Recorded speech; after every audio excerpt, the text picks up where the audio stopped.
సమాజంలో మాకంటూ గుర్తింపు ఉండాలి, అందరితో పాటు సమానంగా మమ్మల్ని చూడాలి అని చెప్పి ఈ రోజు ఆంధ్రప్రదేశ్ లోని ట్రాన్స్జెండర్స్ అందరూ కూడా విజయవాడలోని కళావేదిక దగ్గర సమావేశమయ్యారు.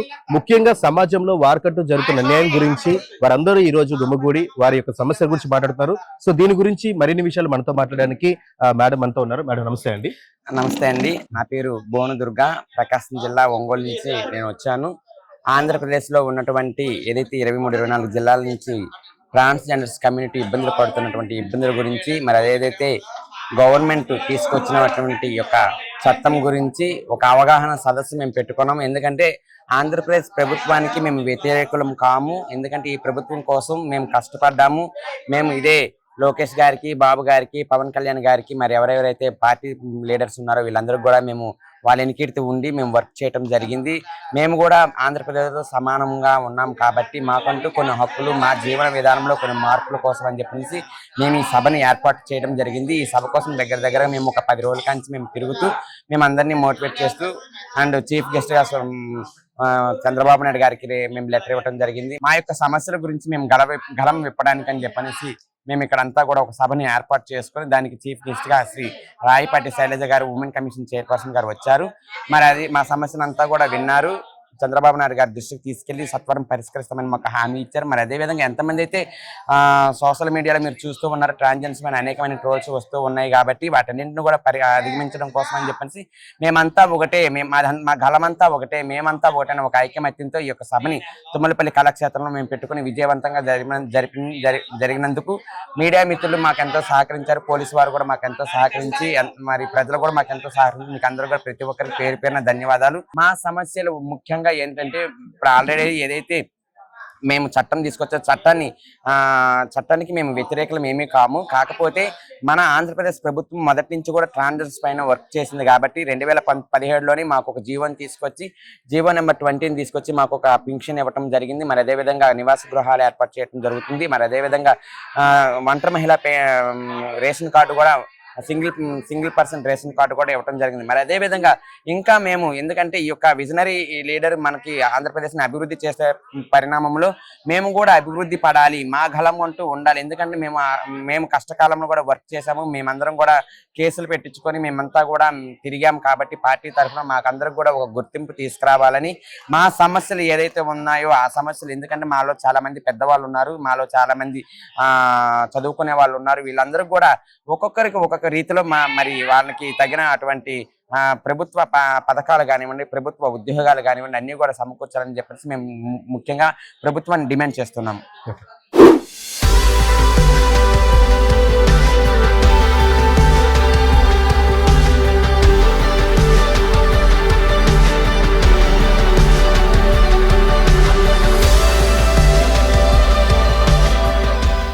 ఆంధ్రప్రదేశ్ స్వాభిమాన ట్రాన్స్జెండర్ సభకు చాలా మంది ఇక్కడ ఉన్నటువంటి ఆంధ్రప్రదేశ్ ఉన్నటువంటి ట్రాన్స్జెండర్స్ అందరూ కూడా హాజరయ్యారు. ఇందులో ముఖ్యంగా చాలా మంది సీనియర్ ట్రాన్స్జెండర్స్ కూడా దీంట్లో అటెండ్ అయ్యి చాలా వారి యొక్క విన్నతులను కూడా చాలా చక్కగా తెలియజేశారు. ఇందులో భాగంగా మనం ఒకసారి వారికి కూడా అడిగి తెలుసుకుందాం. అమ్మ నమస్తే. నమస్తే, అందరికి నమస్కారం. చూసే వాళ్ళకి, చూడని వాళ్ళకి అందరికి నమస్కారం. మా వయసు అయిపోయింది నాయన, మాకు 75-74 సంవత్సరాలు వచ్చినాయి. మాకు 4000 పింఛన్ ఇస్తారు. షుగర్, బీపీ అన్నీ ఉన్నాయి. నానా అవస్థలు పడుతున్నాం. ముసిలిపాయన ఏదైనా మాకు పెన్షన్ పెంచుతారని కోరుకుంటున్నాను.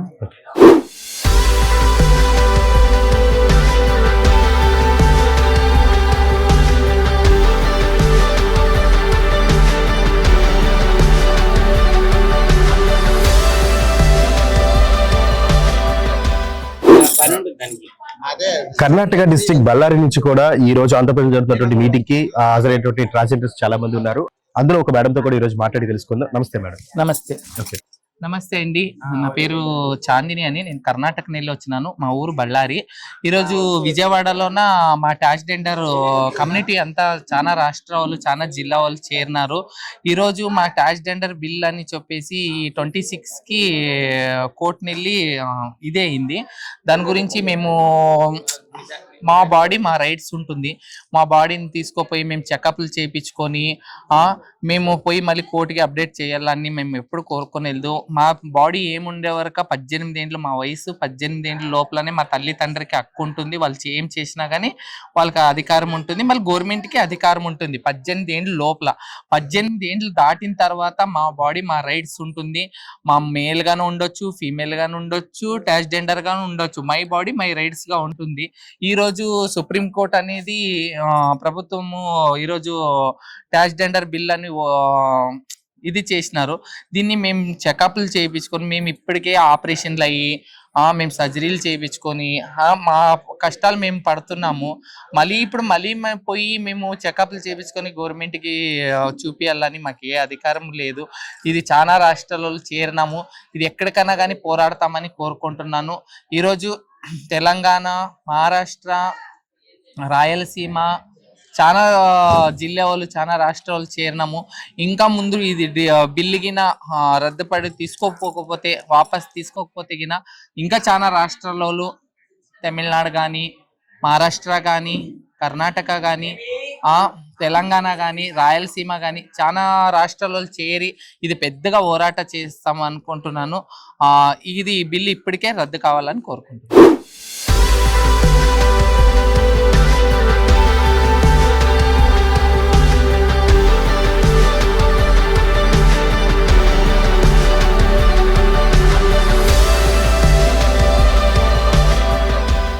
హాయ్ అండి, అందరికీ నమస్తే. నా పేరు ప్రీతి తెనాలి. నేను ఒక ట్రాన్స్జెండర్ని. ఏదైతే మనం ఈరోజు చెలో విజయవాడ అనే ప్రోగ్రామ్ ఏదైతే ఉంది, ఈ ప్రోగ్రామ్ మొత్తం ఆర్గనైజ్ చేశాము. ఎందుకంటే ఏదైతే మనకి 2026 బిల్ ఏదైతే వచ్చిందో, మనకి మోడీ ప్రభుత్వం తీసుకొచ్చిందో, ఆ బిల్ ఏదైతే ఉందో దాంట్లో చాలా చాలా అంటే మా ట్రాన్స్జెండర్స్ అందరి కల్చర్ ఏదైతే ఉందో అది, అలాగే మా ఉనికి అనేది లేకుండా చేసే విధంగా ఆ బిల్లులో కొన్ని అంశాలు ఉన్నాయి. ఆ అంశాలు వాటిని సవరణ చేసి మాకు అనుగుణంగా ఈ బిల్లు అనేది రావాలని, వీలైతే ఆ బిల్లుని క్యాన్సిల్ చేయాలని చెప్పేసి ప్రతి ఒక్క ట్రాన్స్జెండర్స్ కూడా చాలా బాధపడుతున్నాం. ఒక్క ఆంధ్రప్రదేశ్, తెలంగాణ అని కాదు, టోటల్ ఇండియాలో ఉన్న ట్రాన్స్జెండర్స్ ప్రతి ఒక్కరు కూడా దీనివల్ల సఫర్ అవుతున్నారు. ఎందుకంటే మేమనేది వాళ్ళు కొత్తగా వచ్చిన వాళ్ళం కాదు. ఈ సృష్టి పుట్టినప్పుడే జెండర్ మేలు ఫీమేలు ఎలా ఉందో అలాగే థర్డ్ మేల్ కూడా ఉంది. అయితే అది వెలుగులోకి వచ్చేసరికి కొంచెం టైం పట్టింది. ఎందుకంటే పురాణాలే చూసుకుంటే మహాభారతంలో సెకండ్గా మా రోల్ ఉంది, అలాగే బృహణలుగా మా రోల్ ఉంది. అలాగే తర్వాత చూసుకుంటే రాముల వారి కాలంలో మరి ఆయన వనవాసానికి వెళ్తుంటే ఏదైతే ఆడవాళ్ళు మగవాళ్ళు అందరినీ వెనక్కి వెళ్ళిపోమంటే అందరూ వెళ్ళిపోయారు. ఏదైతే ఉందో ట్రాన్స్జెండర్స్ మా గురించి చెప్పలేదని ఆయన వనవాసం చేసిన 14 ఏళ్ళు కూడా మేము కూడా ఆ అడవిలో నుండి ఆయన వచ్చిందాక కూడా వనవాసం చేసినందుకు ఆయన వెనక్కి వచ్చినప్పుడు అందరూ వెళ్ళిపోయారు, ఆడవాళ్ళు మగవాళ్ళు. మీరు ఎందుకు వెళ్ళలేదంటే, తండ్రి మీరు వెళ్ళేటప్పుడు మీతో పాటు అందరితో పాటు మేము వచ్చాం, మీరు ఆడవాళ్ళు మగవాళ్ళు వెళ్ళమన్నారు, మరి మా గురించి అయితే మీరేం చెప్పలేదు కదా, అందుకని మీ గురించి భజన చేసుకుంటూ మీ నామస్మరణే తలుచుకుంటూ మేము ఇక్కడే ఉండిపోయామనగానే మా భక్తికి మెచ్చి రాముల వారు అంతటి వాడు ఆయన మెచ్చి మాకు ఒక వరం ఇచ్చాడు. ఏదైతే వరం అంటే, మా గురించి మీరు 14 ఏళ్ళు మీరు కూడా వనవాసం చేసి మమ్మల్ని భజిస్తూ మా నామస్మరణతో మీరు ఇక్కడ ఉన్నారు కాబట్టి, ఏదైతే నామస్మరణతో మీరు ఉన్నారో అలాగే కలియుగాన అన్ని చోట్ల దేవుడు అనేది ఉండడు కాబట్టి మీరే దేవుళ్ళలాగుండి అన్ని శుభకార్యాల్లోకి వెళ్ళి ఏది చేసినా కూడా మీ వాక్కు ఏదైతే ఉందో మీరు ఏదంటే అది జరిగేటట్టు మంచి జరగాలని, అందరికీ అది మీ వాక్గా రావాలని చెప్పేసి మాకు వరం ఇచ్చాడు. అలాగే కొన్ని చోట్ల చెడు జరిగినా కూడా మిమ్మల్ని ఎవరైతే ఇబ్బంది పెడతారో వాళ్ళకి ఆ భూమి మీద రూపురేఖలు వాళ్ళ పేరు అనేది ఉండదని చెప్పి కూడా ఆయన వరం ఇచ్చాడు. ఆ వరాన్ని అనుసరిస్తూ అలాగే ఆ తర్వాత కాలం రాజుల కాలం అవ్వచ్చు, నవాబుల కాలం అవ్వచ్చు, వాళ్ళు కూడా చాలా గొప్పగా మమ్మల్ని చూసుకున్నారు. అప్పటి నుంచి మా ట్రాన్స్జెండర్స్ అందరూ కూడా ఒక విధి విధానం ఒక కల్చర్తో మేము ముందుకు సాగుతున్నాం. ఇప్పుడు దాకా కూడా ఆ కల్చర్తోనే ముందుకు సాగుతున్నాము, ఇక ముందు కూడా అదే సాగుతాము. కాకపోతే ఏంటంటే ఈ బిల్లు ఏదైతే వచ్చిందో అది మొత్తం మా వ్యవస్థని రూపురేఖలు మార్చి మళ్ళీ ఒక 1000 ఏళ్ళు వెనక్కి వెళ్ళేటట్టు చేసింది అనమాట. ఇప్పుడే కొద్దిగా సమాజంలోకి మేమంటే ఏందో తెలుస్తుంది. మా వాళ్ళు కూడా కొంతమంది చదువుకున్న వాళ్ళు ఉద్యోగాలు తెచ్చుకుంటున్నారు, ఏవేవో చేస్తున్నారు. అయితే అందరూ ఉద్యోగాలు చేయాలంటే చేయలేరు, ఎందుకంటే అందరికీ చదువు లేదు. ఇది ఏదైతే ఉందో ఈ ప్రాసెస్ ఏదైతే ఉందో ఇది మొత్తం కూడా జరగాలంటే కొంత టైం పట్టింది. మేము వెలుగులో రావటాకే ఇన్ని సంవత్సరాలు పడితే ఈ ప్రొసీజర్ స్టార్ట్ అయ్యి ఇది మొత్తం సిస్టమ్ అంతా మారిపోయి అందరూ జాబులు చేసుకుంటూ సొంత కాలం మీద నిలబడి బ్రతకటానికి ఇంకెన్నాళ్ళు పట్టిద్దో అది అర్థం చేసుకుని ప్రభుత్వం ఇప్పుడు ఎలాగైతే బ్రతుకుతుందో ఆ జీవనోపాధిని అలాగ ఉంచి ముందు వచ్చే ట్రాన్స్జెండర్స్ అందరికీ చదువు, ఉద్యోగాలు, అలాగే హాస్పిటల్స్ ప్రతి ఒక్కటి కూడా కల్పించి మా గురించి కూడా మన ఆంధ్రప్రదేశ్ ప్రభుత్వం, మన ప్రీతమ ముఖ్యమంత్రి వర్యులు నారా చంద్రబాబు నాయుడు గారు 2017లోనే మమ్మల్ని గుర్తించి మాకంటూ ఒక పెన్షన్ అనేది తీసుకొచ్చాడు. కాబట్టి ఆయన మీద చాలా అభిమానంతో మేమందరం కలిసి ఆయనకి విన్నవించుకున్నాము. ఆల్రెడీ మేము వెళ్ళి లెటర్ ఇచ్చాము. ఉమెన్స్ చైర్పర్సన్ శైలజా మేడం గారు, డాక్టర్ శైలజా మేడం గారు మా ఆహ్వానాన్ని మరణించి ఇక్కడికి వచ్చి ప్రభుత్వం దృష్టికి మమ్మల్ని మా గురించి తీసుకెళ్తానికి ఆమె ఇక్కడికి వచ్చిన చీఫ్ గెస్ట్ గా ఆమెకు కూడా చాలా థ్యాంక్ యూ. పైన అధిష్టానంలో ఉన్న మోడీ ప్రభుత్వానికి ఒక్కటే వినిపించుకున్నాం, దయచేసి ఈ బిల్ ఏదైతే ఉందో అది క్యాన్సిల్ చేయండి నాన్న. ఎందుకంటే ఇండియాలో ఉన్న ప్రతి ఒక్క ట్రాన్స్ఫర్ ఒక్కరు కాదు, ఇద్దరు కాదు, లక్షల్లో ఉన్నారు. అందరూ కూడా సఫర్ అవుతున్నాం, అందరం ఏడుస్తున్నాం. మీ అందరికి విజ్ఞప్తి చేస్తున్నాం అనమాట. మా బాధ అర్థం చేసుకుని దయచేసి ఈ బిల్లు వెనక్కి తీసుకొని మాకేదైతే కావాలో అది చేసి పెట్టమని చెప్పేసి మనస్ఫూర్తిగా మీడియా తరపున మీ అందరికి విన్నవించుకుంటున్నాను. అందరికీ నమస్తే, బాయ్. బందెల కిరణ్ రాజు, దివ్యాంగుల హక్కుల సాధన సమితి, all India SC ST BC minority welfare association జాతీయ ఉపాధ్యక్షుడిని.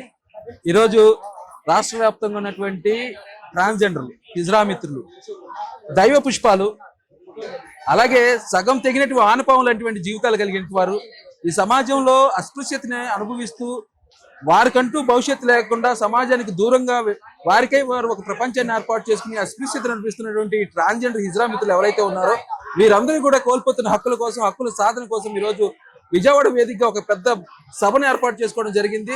అందులో ప్రధానంగా ముఖ్య అంశం రాష్ట్ర ప్రభుత్వాలు, కేంద్ర ప్రభుత్వాలు వీరి చట్టాలను రూపకల్పన చేసేటప్పుడు వీరిని పరిగణలోకి తీసుకొని ఆ రూల్స్ అనేవి తయారు చేయాలనేటువంటి నినాదం తీసుకున్నారు.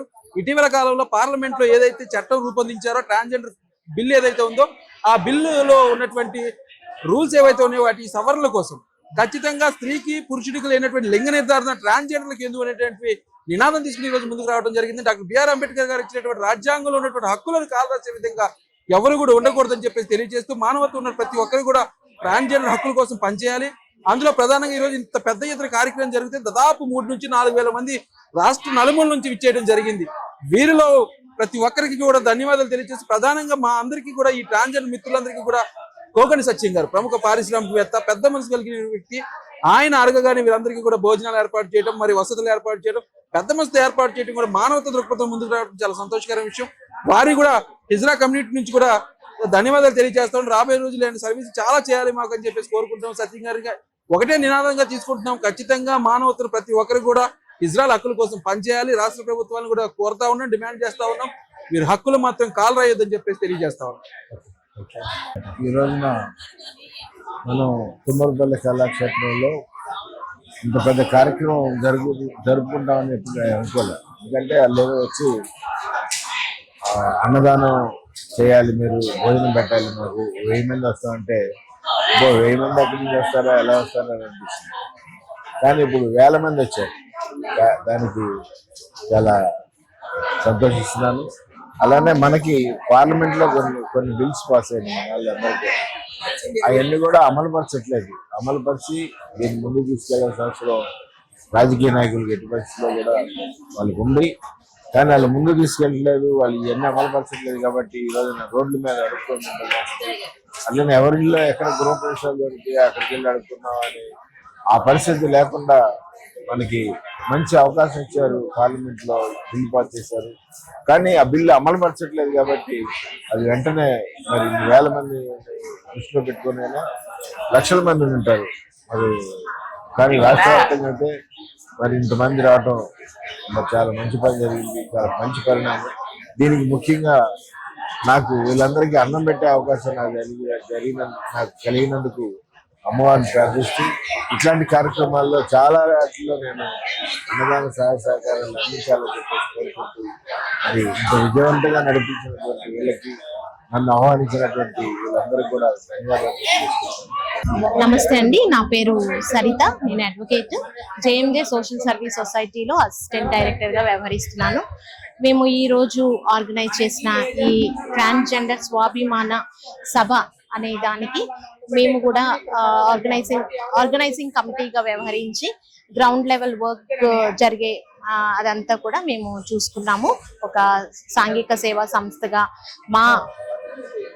మా సామాజిక బాధ్యతగా మేము కూడా భావించి ప్రత్యేకంగా ఈటీ కాలంలో మొన్న మార్చి 30వ తేదీన వచ్చిన ఈ transgender protection rights amendment act 2026 దానిలో ఉన్న సానుకూల అలానే వ్యతిరేకమైన ఏదైతే ట్రాన్స్జెండర్స్ కమ్యూనిటీకి వ్యతిరేకంగా ఉన్నాయో అలాంటి అంశాల గురించి కూలంకషంగా చర్చించుకుని మన ప్రభుత్వం దృష్టికి తీసుకురావడానికి అలానే ఎలా వీరి యొక్క హక్కుల్ని పరిరక్షించడానికి మా వంతు సహకారం ఎలా అందించాలి అనే దాని విషయంలో కూడా మేము ముందుకి వెళ్తున్నాము. సో ట్రాన్స్జెండర్ కమ్యూనిటీ హక్కుల పరిరక్షణకి మేము మా వంతు సహకారం అందిస్తామని సభాముఖంగా మేము తెలియజేస్తున్నాము. Thank you. సో ఇది అండి ఈ రోజు ఆంధ్రప్రదేశ్ లోని ట్రాన్స్జెండర్స్ అందరూ కూడా ఒక్కచోటుగా చేరి ప్రభుత్వానికి సానుకూలంగా వారి వినతులను తెలియజేయడం జరిగింది. మమ్మల్ని కూడా ప్రజలతో పాటు అందరితో పాటు సమానంగా చూడాలి, మాకంటూ సమాన హక్కులు కల్పించాలి. ముఖ్యంగా మా జెండర్ లో కూడాను చాలా మంది పెద్దవారు ఉన్నారు అండ్ అలాగే చదువు రాని వాళ్ళు ఉన్నారు. వాళ్ళందరికీ కూడా ఒక సరైన వెసులుబాటును కల్పించి వారికి తోడుగా ఉండాలని చెప్పేసి ప్రభుత్వానికి సానుకూలంగా వారైతే వారి విన్నపాన్ని తెలియజేశారు. ఇది ఈ రోజు స్పెషల్ స్టోరీ. కెమెరామెన్ కౌశల్ తో విజయ్ రిపోర్టింగ్, విజయవాడ.